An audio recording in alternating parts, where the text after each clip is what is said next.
satu. Shalom, selamat pagi anak-anak. Bagaimana kabar kalian hari ini? Perkenalkan, saya Bu Mina. Kita akan tetap belajar walaupun dalam posisi kalian ada di rumah dan kami guru-guru memberikan pengajaran lewat video. Dan saya berharap sebagai guru bahasa Indonesia, anak-anak tetap semangat ya. Oke, hari ini Miss akan mengajarkan tentang cerita fiksi dan non-fiksi. Cerita fiksi dan non-fiksi ini menurut Bu Minar bukan materi yang baru di kelas 6. Karena sebenarnya materi di kelas 6 ini kebanyakan adalah pengulangan dari materi kelas sebelumnya, terutama di kelas 3, 4, dan 5. Jadi tidak terlalu hal yang baru sebenarnya buat kalian. Tapi ini tetap penting, ya tetap penting diulang karena biasanya materi ini selalu muncul di soal-soal akhir nanti ujian kalian di kelas 6. Maka perlu kita pelajari kembali. Apa itu cerita fiksi dan apa itu cerita non fiksi? Mungkin anak-anak ada yang tahu. Oke, hari ini kita akan membahas hanya tentang cerita fiksi. Ya. Pertanyaan Miss Mina. Selama kalian di rumah berbulan-bulan, siapa yang suka membaca buku di rumah? Atau hanya suka lihat chattingan di handphone? Lihat Instagram lah, lihat Twitter atau Facebook? Atau mungkin ada juga yang suka baca buku di rumah, baca buku cerita, baca komik, atau juga mungkin lihat dari YouTube film-film. Tapi yang pasti saya percaya kalian pasti membaca Alkitab di rumah ya, amin ya. Apalagi di DPA, ya kan? Nah, dari semua buku bacaan yang kalian baca itu, pertanyaan saya, apakah itu tergolong cerita fiksi? Oke, sekarang kita bahas dulu, apa itu cerita fiksi? Ada yang tahu? Oke, cerita fiksi adalah, jadi dalam cerita fiksi yang kita belajar adalah artinya dulu. Ya, arti cerita fiksi. Cerita fiksi adalah cerita yang ditulis berdasarkan imajinasi dari si penulis. Apa itu Miss imajinasi? Ayo, ada yang tahu tidak? Imajinasi itu adalah hayalan dari si penulis, rekaan, ya. Jadi kalau bahasa kalian anak-anak, karangan-karangan gitulah, ya dibuat-buat. Itu bahasanya kita, bahasa sehari-hari kita. Saya ulangi sekali lagi, cerita fiksi adalah cerita yang ditulis berdasarkan imajinasi dari si penulis. Siapa penulisnya, Miss? Bisa siapa saja. Bisa kita semua anak kelas 6 ini. Buku-buku yang kalian baca itu, kalian boleh lihat di situ siapa penulisnya. Ya, banyak penulis-penulis terkenal. Nanti kita bahas lebih lanjut. Ya, saya ulangi sekali lagi tadi ya. Jadi cerita fiksi adalah cerita yang ditulis berdasarkan imajinasi dari si penulis. Itu tentang apa itu arti dari cerita fiksi. Nah, tadi saya sudah tanya kepada kalian, buku apa yang kalian baca?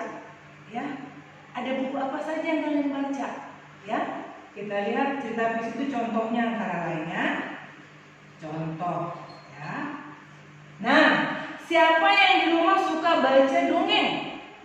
Mungkin dongengnya di dalam satu kumpulan buku, atau mungkin hanya di dalam satu bagian dari majalah. Seperti apa itu dongeng, Miss? Nah, dongeng itu berbicara tentang cerita karangan yang berisi tentang hal-hal masa lampau. Ya. Masa lampau itu seperti apa? Kejadian yang disampaikan itu adalah sesuatu yang benar-benar tidak masuk di akal kita, tidak masuk di logika kita. Terlalu fiktif, bukan fakta. Fiktif itu apa? Tadi imajinasi tadi itu. Ya, terlalu hayalan, ya itulah dongeng, ya. Misalnya dongeng tentang Putri Cinderella, pernah baca kan? Atau misalnya kamu baca, atau yang kita tonton yang Frozen itu misalnya, itu dijadikan jadi film, itu berasal dari sebuah dongeng. Apa mungkin seorang putri yang tadinya bisa jadi es, membeku badannya, tiba-tiba bisa lagi berubah? Nah, itu di situ letak dari bentuk fiksinya, fiktifnya, ya. Ada dongeng, ya contohnya ada dongeng. Kemudian ada fabel. Fabel yang seperti apa, Mam? Ayo, ada yang tahu tidak? Nah, fabel itu sama seperti dongeng juga, cuma dia lebih dikhususkan kepada tokoh-tokohnya di dalam cerita itu adalah binatang, ya. Pernah dengar cerita tentang yang suka menyediakan makanan kalau lagi musim panas, sementara ada yang tenang-tenang di dalam kandangnya? Cerita tentang si semut dan belalang, tahu ya? Nah, kisah cerita tentang si semut dan si belalang itu bisa digolongkan kepada fabel karena semua tokohnya adalah binatang. Banyak nanti kita bisa pelajari dari cerita tentang fabel. Kemudian contoh berikutnya cerita fiksi, ada yang disebut dengan legenda. Apa pula itu Mam legenda? Nah, legenda itu sama juga seperti dongeng, cerita tentang masa lalu, tetapi dalam legenda ini khusus menceritakan tentang asal-usul dari tempat tersebut. Tentang bagaimana terjadinya tempat, bagaimana terjadinya sebuah kota, bagaimana terjadinya sebuah benda, itu yang namanya legenda. Kita di Jawa Barat ini dipenuhi dengan cerita-cerita legenda. Contohnya legenda apa di Jawa Barat? Ayo, ada yang tahu? Siapa yang pernah baca tentang cerita tentang asal mula Tangkuban Perang? Itu salah satu yang ada di Jawa Barat. Nanti anak-anak boleh baca ya, cari informasi tentang legenda yang ada di Jawa Barat. Karena kita tinggal di Jawa Barat. Miss, tapi saya nggak mau Jawa Barat, saya mau Sumatera, saya orang Batak. Boleh, silakan. Ya, oke. Nah, berikutnya ada lagi yang disebut dengan cerpen. Apa itu cerpen? Cerpen adalah cerita pendek. Kenapa Miss cerita pendek ini masuk kepada cerita fiksi? Apa sama dengan dongeng, fabel, sama legenda tadi? Nah, cerita pendek ini tidak lagi menceritakan tentang kejadian masa lalu, tapi kejadian kita yang sekarang terjadi ini, kejadian sehari-hari yang kita alami.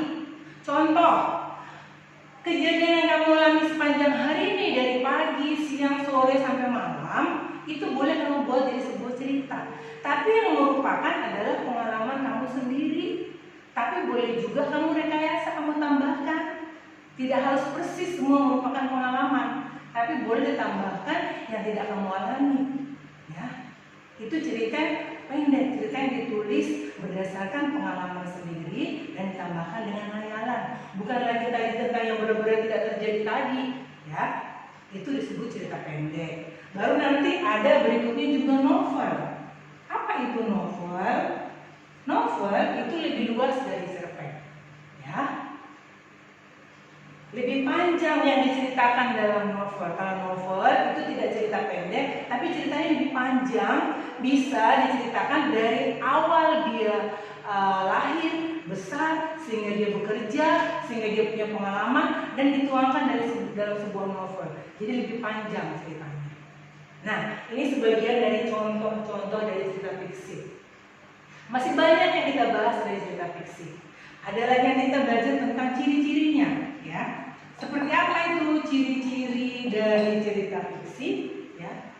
Dari yang saya berikan contoh tadi tentang ini, sebenarnya anak-anak bisa menemukan apa ciri-ciri dari cerita fiksi itu, ya. Contoh tadi, ya, dongeng tadi seperti apa? Yang pertama, ya, tidak masuk akal, ya kan?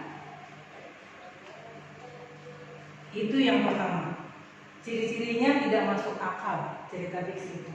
Tidak bisa diterima logika kita karena terlalu berlebih-lebihan, ya.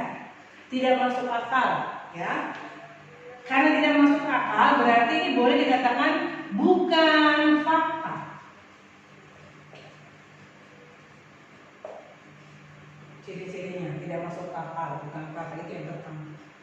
ya. Nah, ciri yang berikutnya, ya, selain tidak masuk akal, juga merupakan hayalan, ya.